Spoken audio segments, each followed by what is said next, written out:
যেটা ইলেকশন কমিশনের নোটিশ এসেছিল সেই বেল ছিল, একবার এপিআর হতে হয়।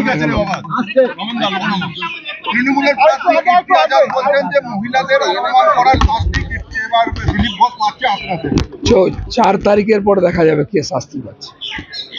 যার সঙ্গে তার পার্টির লোক নেই সে ডায়লগ দিলে কে শুনবে।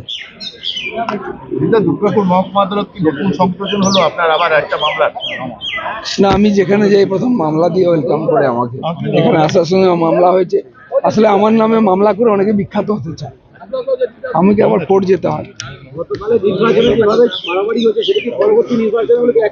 পশ্চিমবাংলায় মারামারি হবে না নির্বাচন হবে, এটা কি করে হয়? যেমন গাজন হলে গাজনের বাজনাও বাজে।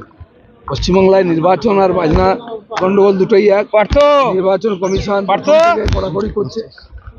আর আমার মনে হয় যারা গন্ডগোল করতো তারাও বুঝতে পারছে এরপরে অনাথ হয়ে যাবে, নির্বাচনের পরেও থাকতে হবে, হিসাব হবে।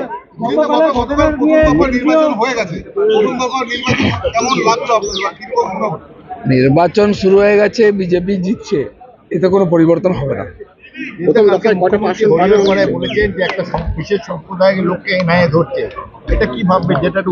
পশ্চিমবাংলার জেলগুলো একবার দেখে আসুন গিয়ে, একটা বিশেষ সম্প্রদায়ের লোকই 90% আছে।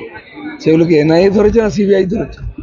টিএমসি মুসলমানদের ব্যবহার করছে, তাদের দিয়ে অপকর্ম করাচ্ছে, বোম বন্দুক দিচ্ছে হাতে, ক্রিমিনাল বানাচ্ছে, আর ওদের কাজ না করলে কেস দিয়ে জেলে ঢুকাচ্ছে।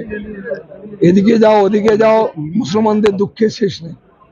আর সেই মুসলমানদের সবচেয়ে বড় শত্রু টিএমসি, এবং তাদের নেতারা মুসলমানদের কাছ থেকে বেশি তোলা আদায় করছে, ব্যবসায়ীদের কাছ থেকে খেটে খায় ওরা।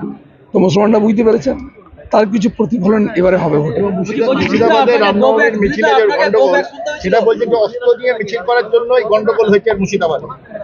এর আগে যেগুলো হয়েছিল কি হয়েছে? টিএমসি আর গন্ডগোল করতে পারছে না, পারলে সব জায়গায় পারতো, কেউ গন্ডগোল করতে চাইছে না।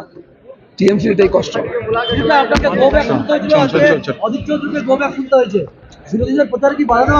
যারা গো ব্যাকের রাজধানী করে, কালো পতাকা রাজধানী করছে, এই ইলেকশনের পরে মুখ কালো হয়ে যাবে ওদের। চলুন।